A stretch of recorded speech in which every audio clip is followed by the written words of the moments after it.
artistically irrelevant for a sketch. She still wanted to know. Taking advantage of his preoccupation elsewhere, she narrowed her focus to his mouth, where the dark pebbling of stubble edged softer pink skin and dipped into a deeply cleft chin. Her fingers moved swiftly. She had no idea how long it had been before her gaze drifted upward and met a direct, rather irate stare. There was an almost palpable sense of collision, and she inwardly shrank. Oops. The man's left brow inched higher, as his eyes flickered from her burning cheeks to the pad and pencil clutched in her whitened knuckles. He scowled. Sophie immediately laid her arms across the work in a ridiculous protective gesture, which did nothing except broadcast her guilt and ruin the sleeve of her favourite vintage cardigan. He moved his own arm, a thick biceps flexed under buttery soft leather, and she literally almost ducked. She got as far as a flinch and a quivery knee. What did she think he was going to do?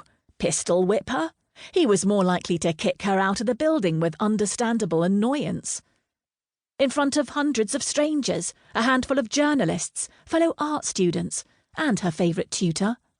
She might prefer the pistol whipping.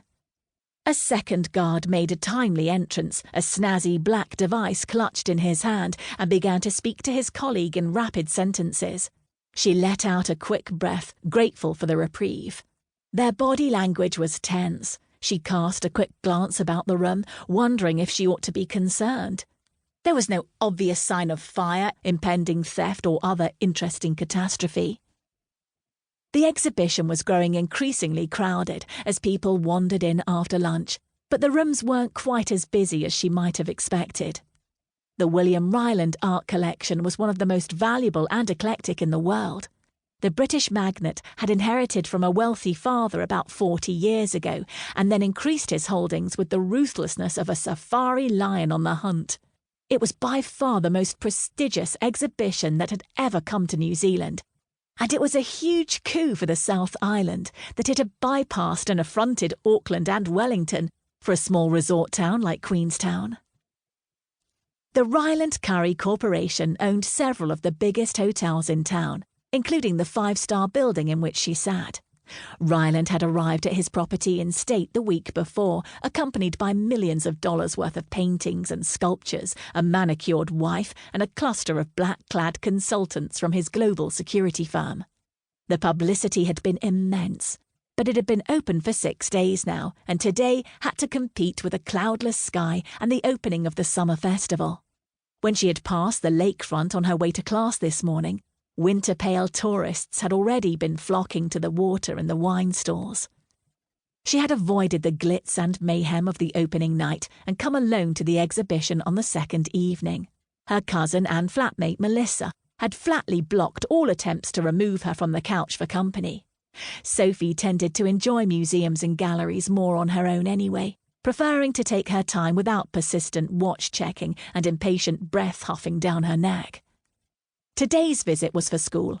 Her classmates from the Central Otago branch of the Regional Art School were scattered about the room, cuddling up to the barriers, peering and chatting, and pulling pencils and paper from security-approved clear plastic bags, and looking totally bereft at the forced separation from their cell phones and iPads. Don Holland, their tutor, was gazing at a Rossetti portrait in exactly the way another man might look at a centerfold. Sophie couldn't decide if that was endearing or a bit disturbing. The redhead at his side clearly thought the latter as she cast him a suspicious look and sidled away. Sophie, recognizing her by her embroidered bag from an earlier encounter outside the hotel, noticed that she was missing part of an ear under all that glorious bright hair. One lobe was stretched out with a silver disc the size of a $2 coin, which always made her cringe a little, but the other drooped in 2 long flaps as if the second disc had been torn out, which made her wince. As a rule, she usually liked body jewellery. She'd had her own lobes pierced as soon as her mother had given the go-ahead after her 12th birthday. She'd added the small diamond stud in her nose without parental approval on her 18th. She watched as the woman paused in front of the pedestal that held a collection of early 20th century ceramics. A gorgeous Clarice Cliff deco vase gleamed crimson and gold under the glass, and